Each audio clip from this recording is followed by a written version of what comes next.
Welcome into Rounding the Bases, the podcast about culture and leadership with a baseball twist, presented by Community America Credit Union. I'm Joel Goldberg, and I've got a really awesome guest today.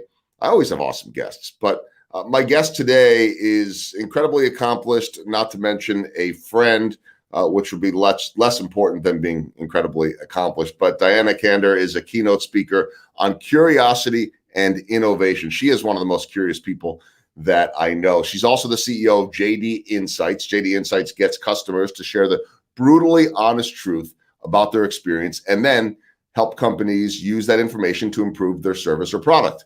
Diana is a New York Times best-selling author with 2 books on launching new products and creating a culture of innovation. Her first book has been used in more than 100 universities to teach innovation and entrepreneurship.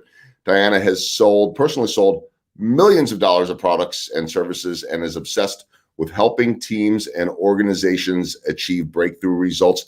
On a personal note, I've been good friends with Diana, her husband, Jason, for many years, and I credit them. It's early in my book, Small Ball, Big Results. I credit them with opening the door for me on my world of speaking to companies, something I never knew existed before until a dinner one night in Columbia, Missouri. Who goes to have sushi in Columbia, Missouri to find a potential career change or at least a path in addition to what you're doing? But that was the influence of the Kanders, and I'm excited right now to bring in to the podcast Diana, who I think originally was, I think you were sort of on my wish list for number one for Kanders, but somehow Jason ended up being on before you, I think because we had to cancel at a certain point, and then you went and had another baby and all that. Now everything's moving along perfectly. That's a long way of me welcoming in my friend Diana Kander. How are you? I'm so excited to see you, Joel. It's awesome to be here. Well, it's good to have you here too. I don't want to focus a whole lot on you getting me into this business, but I truly, I didn't know the world existed. I thought, speakers were Tony Robbins, which I've said before, we'd all love to be. That seems like a pretty good gig. But there are tens of thousands, hundreds of thousands of people that are doing this, making an impact on other people's lives. And you've done this for a long time, right? I mean, tell me about not just so much what you speak about, but do you have that, I don't know how to describe it, that addiction, that love of getting in front of people and affecting their lives? Because I know it's a very infectious thing. Yeah, for anybody who's thinking about doing it, you should know that there's more than 4,000 paid speeches a day being given. So there's a lot of opportunity out there for anybody who's interested. And for me, I've always been interested in teaching. I've been a university professor at a couple of different schools. I love teaching. I'm a coach now to organizations, and this is a format that I very much enjoy. It's performative, it's educational. I just love it. Well, and in talking about what you speak about too, and I mentioned curiosity, you just strike me as someone that is always curious in the best of ways, that it's not just this is what it is. There's a lot of why and how. You can tell me if I'm describing you wrong on that. That's certainly my impression. But if I'm right, if I'm wrong, tell me I'm wrong. But if I'm right, has that always been a part of who you are? I think, I'm a refugee from the Soviet Union. So I think at a very young age, my parents taught me how to question, why does it have to be this way? Is there something else? How do we make this happen? And coming to the country with absolutely nothing, speaking no English, and they had to figure it out. I think they were the role models for me to ask those big questions.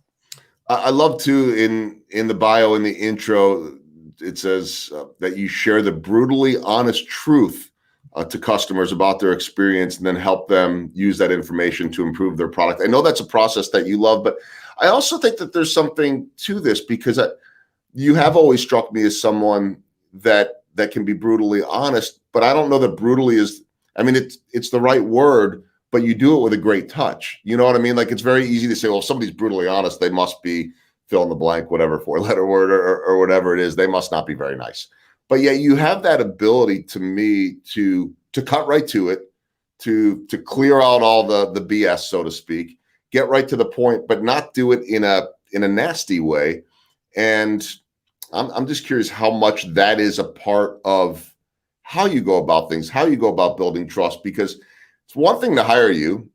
People don't always want to hear what those results are, right? I mean, they ask, but then they have to hear about it, and there's got to be a balance there, I assume.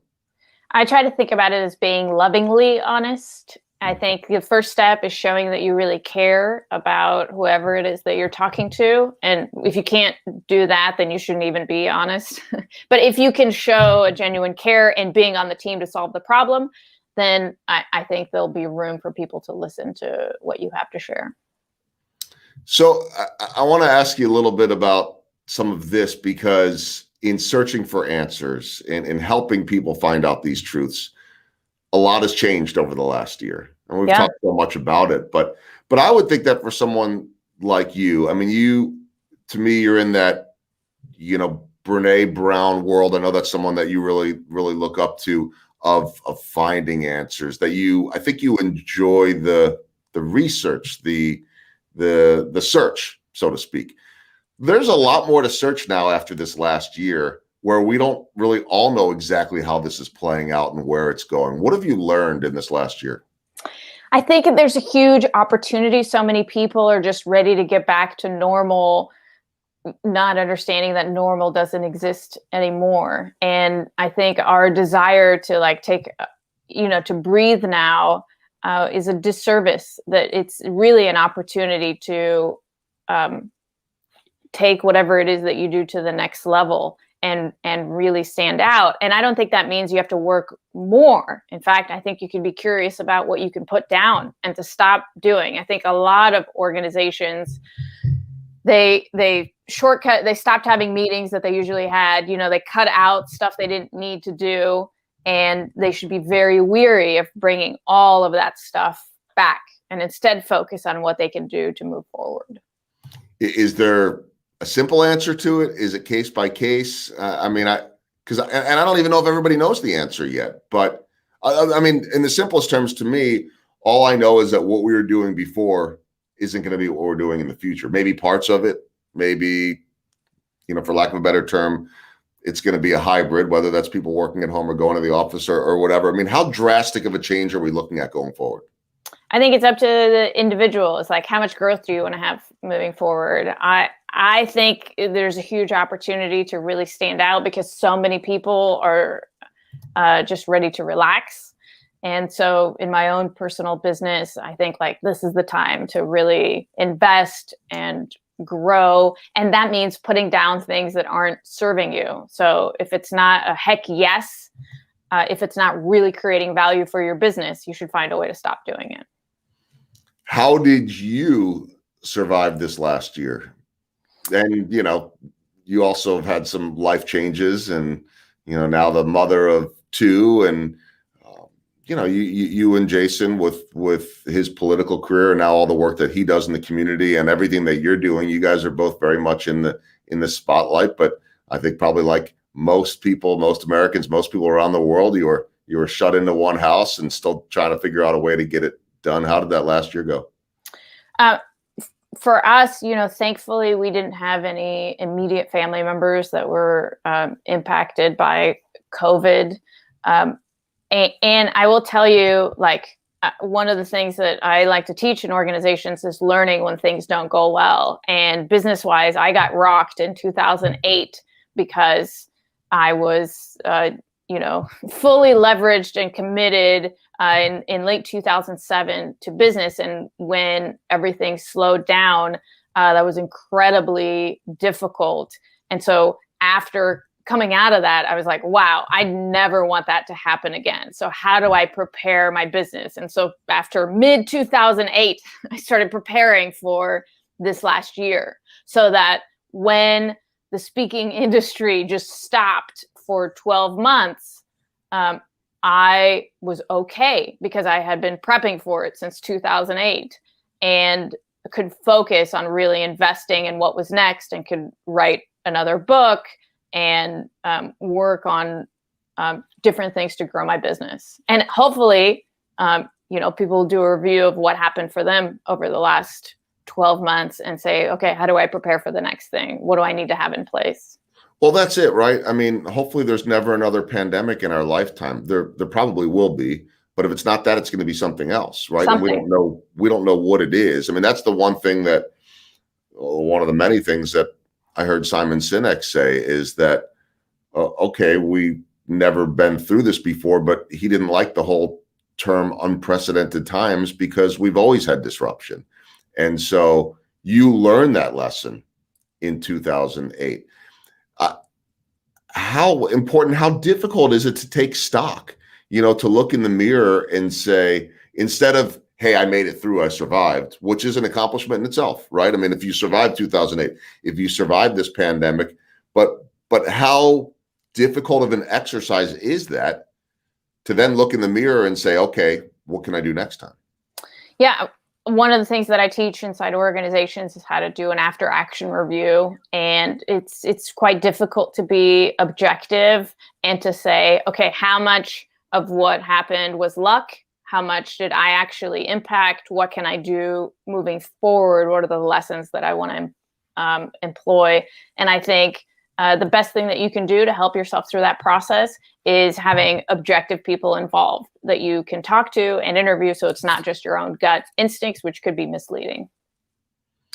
Right. I mean, we all tend to see things a certain way. You get that outside voice. That's a bit of what you're doing too, and shine a light on what's going on. So what were the biggest keys for you then? What did you learn from 2008 that helped you in 2020? Well, don't be 100% dependent on everything going perfectly. I think I was incredibly optimistic, and I was like, okay, well, if everything just continues going as it is right now, things will be great. And I wasn't prepared. In 2007, I bought the oldest building in Kansas City. It was the oldest building in Westport. It was a bar. It had been one bar for 30 years. And so to me, I was like, well, that's a no-brainer. Clearly, I'll buy it, and then I'll have a bar in there for the next 30 years. And in 2008, we were tenant-free for a year and a half, which you can't even fathom. So moving forward, you have to make investments in your business that's like, okay, well, what if zero revenue comes in for the next year and a half? How are you going to be able to deal with that? And being able to plan for these kinds of scenarios really puts you in a good place when bad things happen. And this is, I mean, to me, this is almost like working out. I mean, it takes discipline. It takes that little extra something to get there, doesn't it? I mean, it's so much easier mentally to say, well, I'll deal with it when it happens. But I think probably in your case, you could just go back and remember what 2008 felt like, right? It's pretty awful. I mean, for me, I'll always try to remember back now to what, say, April of 2020 felt like, where suddenly after 6 months of no paychecks, which is expected from a baseball standpoint, and then they're supposed to start again in April, and they didn't start again until really the first paycheck came early August, right? I mean, thank goodness, by the way, that I had this speaking thing. And as much as you said the speaking didn't work out, we pivoted. You went to virtual. You figured out other ways to help companies and do your thing. But I remember what that feeling was like. I mean, I guess that's the motivation, right? Is to kind of capture or bottle that feeling that you don't ever want to have again. Yeah, absolutely. I will tell you, I used to be a recruiter many, many years ago. I had a business that was in the recruiting industry, and I had an attorney that I worked with who was a partner at a big law firm and made over $250,000 a year, which was like this astronomical amount. And that lawyer was let go from the law firm. And when I tried to help them find another job, they had to file for bankruptcy. And I was like, oh my gosh, what happened? And they said, well, I was living paycheck to paycheck. And that was such a big wake up call for me. Like, it doesn't matter how much money you're bringing in, if you're not managing like that safety net or how much you're spending, you're always vulnerable to something happening. So it doesn't have to be a pandemic. It could be losing your job. It could be some kind of stock market event. I don't know, but just being ready for something happening is really important. I want to talk to you about the book, and I was going over to your website. I encourage everybody to do that. Very easy to find, dianakander.com. And so I was looking at under the section books, and then, there's sections about speaking and books and podcasts and daily innovation tips. And I forgot that I was on my website. Yeah, that I was You're brought in model? as not a stunt double, but as a prop. I was a prop. So you're showing your book to a very curious, it's perfect, right? A Yes. very interested. I don't know what I was, but there I am with you looking at the curiosity muscle. We were at Monarch Coffee, which was a great setting to be able to do it. And so the write-up on the book says it's the curiosity muscle, how 4 simple questions can uncover powerful insights and exponential growth. Following the rise and plateau of a large gym chain, the curiosity muscle shows why most companies reaching the peak of their potential lose their curiosity and crash into irrelevance. This novel walks you through specific ways to boost innovation, uncover customer needs, solve problems, increase employee engagement, and ultimately future-proof your business. There's more of that future-proofing and planning things out. Phenomenal review from Daniel Pink, so that was great. But the book from you and Andy Fromm. Tell me how the book is done, and this was your second, the inspiration in putting this one together. It came from my time working in large organizations, ones that I saw were very, very successful at the very beginning. And then, success kind of slowed them down, made them very complacent, made them lose touch with customers. And so my goal was to help organizations maintain that level of curiosity and not limit how much growth they were experiencing. That's the second book. The first book, All in Startup, launching a new idea when everything is on the line. How, you've done this twice now, right? And I'm guessing, I'm sure there'll be more. There'll be more, right? Sure, this year. There are always going to be more books. Was the process, I'm just fascinated by this as someone that's now done it once, and I think I'll do it again too. How different was the process first time, second time? How you've got 2 kids and 2 books. I always say that, I have said more recently that when that book comes out, it almost feels like a child because you created this thing and it's so personal too.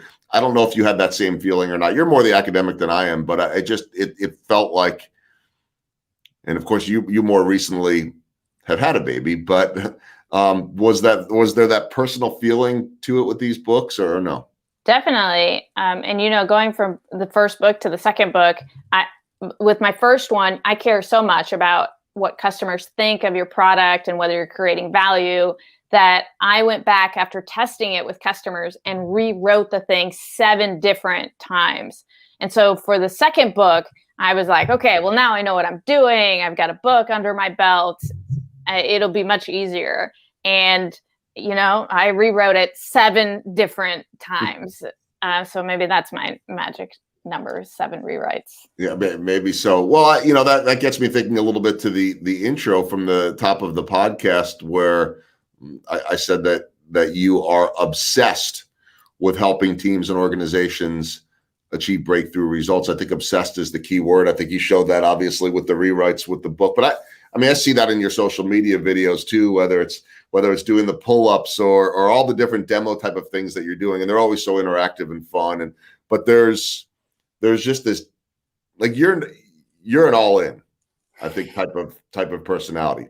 Right. When you there's not like 60%, 70%. I don't know. Maybe on a bad day, you don't have 100% in you. But it seems to me like that word obsessed is a good one. I don't know. Maybe sometimes it's a burden. Maybe not. I think it's probably who you are. But tell me about that obsession of whether it's curiosity or helping others or making this book so good. And I don't know if again that comes back to the background and the growing up in the Soviet Union or what it is. But tell me about that obsessive quality.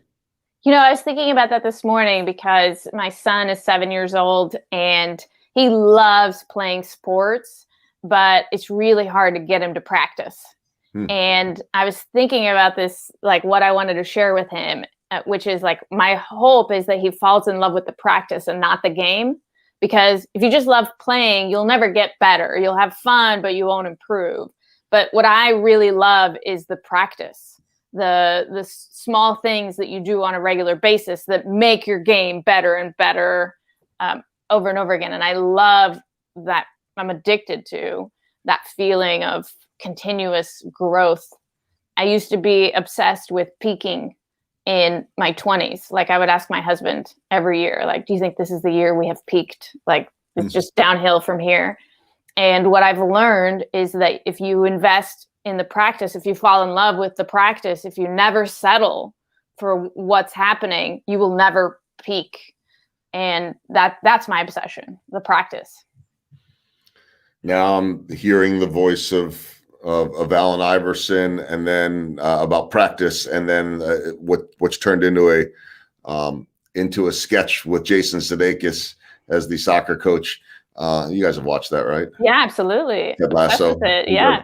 He does the whole practice speech and basically regurgitates a famous sports line from Allen Iverson, who didn't think that practice was all that big of a deal, but clearly he did. You're not that good without all of the practice. And so, yeah, those will be good lessons for True. They're good lessons for all of us. And again, a reason why I think sports are so relevant, because you could really watch the way some of these athletes, like great business people or great performers or whatever they are, obsess over those little details. All right, I want to hit the baseball themed questions. The first question, your husband, by the way, is obsessed with baseball. I know that much. Oh my God. Yes, I. What am I starting here? We're planning a trip to Wichita the week that this comes out to scout future Royals players. Oh, really? Yes. Okay. That's how bad it is. This was not your idea. I can't out my friend, but I'm not the least bit surprised by it either. The other half of the Kander is Jason Kander. All right, the baseball themed questions. What's the biggest home run that you have hit in your career? Like you, Joel, it is discovering that speaking is a business. Every time I book a speech, I can't believe that it's like what I get to do for a living, and I'm just so grateful for it. Couldn't agree with you more, and grateful to you for turning me on to that world, because I didn't have an idea it existed. And just a quick follow up on that too. I'm sure it's a great way to make a living and leverage your talents, but to me, that ability to help people, to have that voice and that platform, is really a powerful thing to me. Well, I am not famous, so I think there's two ways to be in this business. You know, you could be on TV for 30 years, Joel, or be a celebrity, or you could love the practice. And I will tell you, when I'm not giving speeches, I'm working on becoming a better speaker, a better presenter, a better marketer. It is that practice that I'm in love with.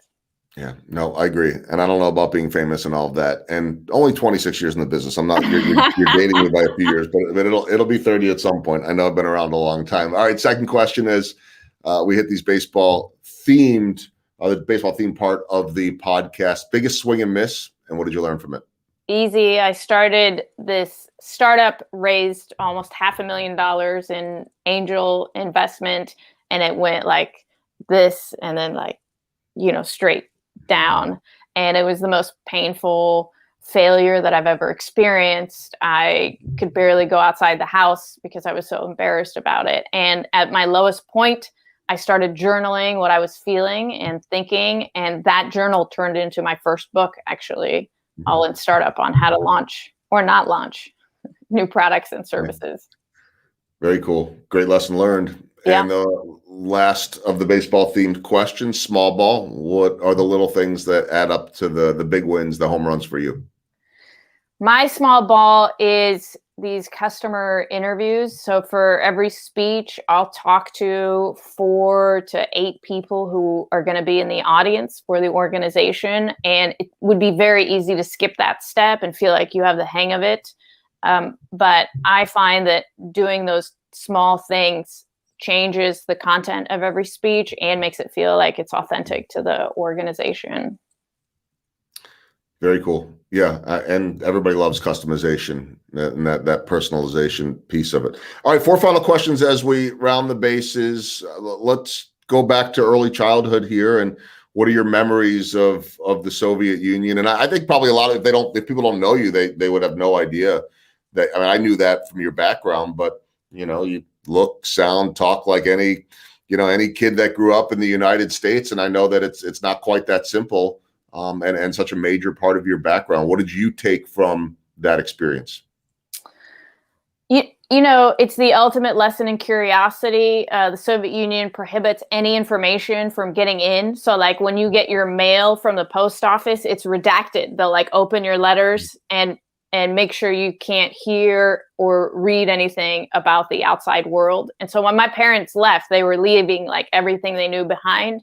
And so the lesson for me is like, sometimes you have to take a leap. I don't know if I would have been able to leave everything that I knew and the language that I knew how to speak in order to go search for something else. But that's what you have to, that's the kind of risk you have to take to get to something that's much, much better.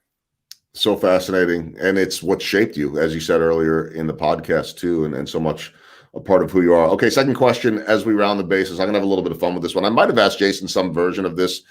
I'm not really trying to get either of you in trouble. I'm just trying to start a fight a little bit, I guess. Sure. But you know, you guys truly, you're one of the most engaged and smartest couples that I know, and both so accomplished, and both, I think, famous in your own rights too. I mean, he, you know, obviously had the major platform in politics. I knew that he was famous when suddenly I looked up and I'm like, my Twitter following is nothing compared to this guy.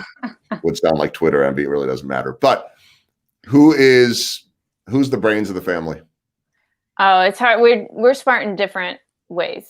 So he's definitely the Trivial Pursuit captain, and I'm the pay the bills captain. I don't know. Like we're good at different things. I figured. I mean, I know you're not going to take shots at each other, but I'll take your side over his just because, you know, because you're here right now. No, but okay. So let me rephrase it this way. Which was the plan anyway? Who's more competitive? Oh, we're equal. We're very competitive. Like we compete at everything all the time. I mean, every time I look up on social media, you're not necessarily outdoing each other, but you're outdoing something. You're outdoing whatever the next goal is. You know, yeah. I mean, it's like I look and you're doing, you know, pull-up video and been working for months on it, and suddenly it's like, wow, she's doing it, or you know, he's doing this workout, or you're chugging this amount of water, or whatever it is. I mean, it's all like great lessons too.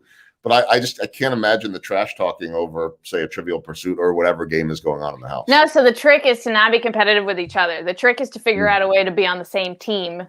It took us a couple of years in our relationship to figure that out, but it makes for much better competition when we're on the same team. I like it. Great lesson, by the way, for everyone too, especially if you are. Well, that's a lesson for anybody that's in a relationship. But if you're competitive, if you're both competitive, then yeah, that's a great point. Third question as we round the bases. You've got a podcast, or kind of working on that podcast. Yeah. Tell me about the goals of the next version of the podcast, and who would be your dream guest? Oh, so I'm still working on it, but I feel like the next iteration of the podcast will be career advancement for women who lead. So helping women get to the top levels of their organization or whatever it is that they want to do with their life. So my dream guest is somebody that has a real question or issue of what they need to do to get to the next level in their career. I was thinking like, you know, a Michelle Obama on the podcast, or I don't know, a Brene Brown or someone like that. I just want a good problem to solve. I think that would be a great guest. Actually, I like that. It's less about it's more problem solving. It's more topic. It's more and then you go from there, right? I mean, as long as the guest fits the topic, you go from there. Do we have a timeline of when that's going to come back? Hopefully by the beginning of the school year, after kids go to school. Okay, so we got a few months on that, which leads me to my last question, the walk-off question, because you've been a mother for about 7 years now, and True's the best kid, and it's been fun to, and you guys are very, you know, open with sharing. I mean, Jason shares so much of just these little moments with True and these, you know, revelations of a child, his curiosity, which has been a lot of fun. But my final question for you is, how much has life changed and your perspective changed now having a daughter? Oh, she's 9 months old, so TBD on that. But we did just buy our first matching dresses, and that was a wonderful experience. And so I'm excited. I'm excited for the adventure and teaching her all the sports that she's going to play. I love that, and also the ability to wear those matching dresses. True or false? Well, the answer is true. I know it. You showed up wearing what to the delivery room or to the hospital when you gave birth? Oh, it was a Captain Marvel costume. It was very stretchy for my big belly. And unique too. I mean, a little bit of your personality, right? Yeah, I like to have a good time and entertain people where I'm going. So it was fun. The nurses enjoyed it. Yeah. And oh, by the way, I'm about to have a baby. And you did the mother of two and so much going on. Okay, last question. So that was the walk-off, but as we wrap it up, and I think this will always be the case with you, knowing you the way that I do, is that there'll always be a next project. Yeah. And there will oftentimes not be all of the answers. You can't reveal everything, I guess is what I'm getting at right now. So you have stuff in the works, some of which you probably can talk about, some of which we'll be surprised at later. But what can you tell me you're working on right now? So I just launched a brand new business with my friend and your friend, Jesse Jacob. It's called JD Insights. And as you mentioned at the very beginning, we help companies get to know their customers better. And we find out all their customer secrets. And I know this is what we do for a living, but honestly, every time we do one of these projects, I'm like, I can't believe these people are telling us all these things. So that's been a really, really fun new business to start. And I will tell you, you've hit like product market fit or a great business when about 15-20% of the phone calls we make to customers asking for their feedback for companies, 15 to 20% of the time, they're like, I'd like you to do this for my company. Mm-hmm. And so you have something very special when that's happening. And just I know we focused a lot on curiosity, but going into any of or all of those projects and not knowing the answers when you start too, right? And that journey in itself, has to be so much fun for you. Yeah, I mean, everything is like a mystery. We're like detectives. The company has something going on, and they're confused about why customers are acting a certain way. And being able to be the detective and uncover those mysteries is super fun. Well, I'm excited to see how that goes. I know there's more in the works too that we'll find out about because, as I said, there always is. And you told me a few of the projects that are not out there yet that are in the works. So when those come to fruition, I'm excited to share those. Again, people can find out more about everything Diana is doing or has done with the books, podcasts, and all of that at dianakander.com. Can't thank you enough for coming on the podcast. I think we had it scheduled. I don't know. It was like over a year ago or something like that. And then something came up. Somebody wasn't feeling right or, who knows on my side, your side or whatever. Somebody had a baby. Then you had a baby. And so here we are. But, all good things come to those who wait, I guess, something like that. And I know there's a lot more good to come. So first off, on the personal level, thank you for steering me in an amazing direction, you and Jason. It wasn't really the plan that night. I was just in Colombia. You guys were still living over that way as he was Secretary of State. And who knew that a night out with Jason and Diana and True Kander for sushi in Columbia, Missouri would turn into a book, a podcast, speaking career, and all of that type of stuff, just for going out with friends. So I thank you for that. Thank you for coming on the podcast and for sharing everything with me today. Absolutely, Joel. So great to be with you. All right. Thanks, Diana.